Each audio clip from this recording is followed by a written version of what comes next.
Okay, stereoisomers. Stereoisomers are compounds of the same structural formula, but with a different arrangement of atoms in space.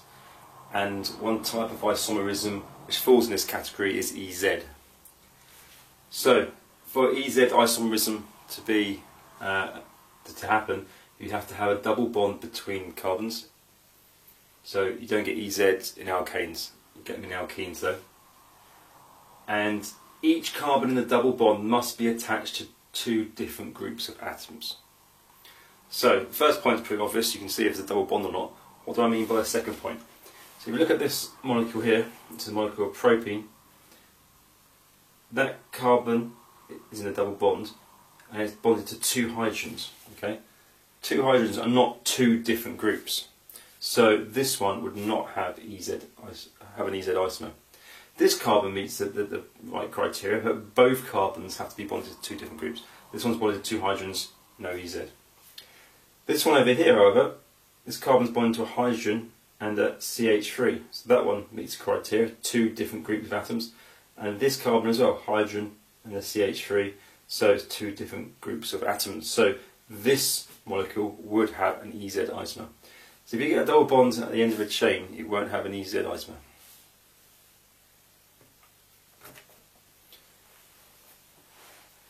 So, again, remember the double bond is important because it restricts rotation. You don't get EZ isomers in alkanes, you do get them in alkenes.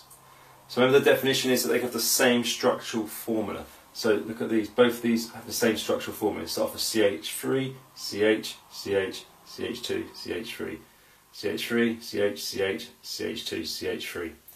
So both of these have the same structural formula, but if we look, they're arranged differently. And because this double bond can't rotate, this can't just rotate into this one or vice versa. Once they're in these positions, they're stuck in these positions.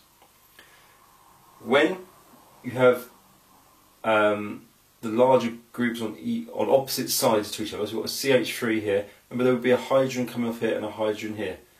We've got these two groups on opposite sides of the double bond, we call it E in front of the name, so E pentoene.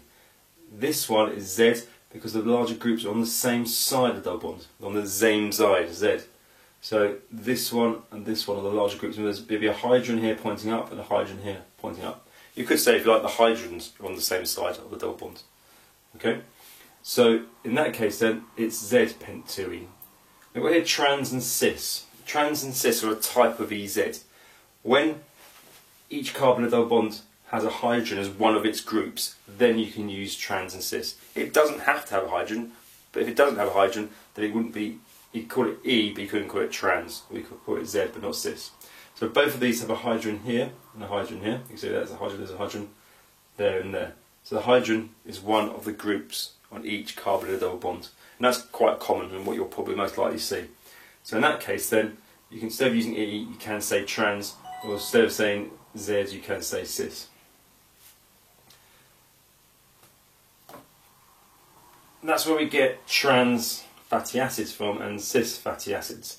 So this one you can see trans. When it's a Z shape like that, not a Z shape I should say really, a zigzag shape, that is a trans fatty acid. If you look, this one's going on one side of the bond, the large group on the other side on the other side, okay? So they're like that. Okay? Here, both large groups are on the same side of the double bond. And there'll be a hydrogen here and a hydrogen here on the same side. So that'll be a cis fatty acid. Okay? So in biology we don't tend to use E and Z, we use trans and cis, but it means the same thing.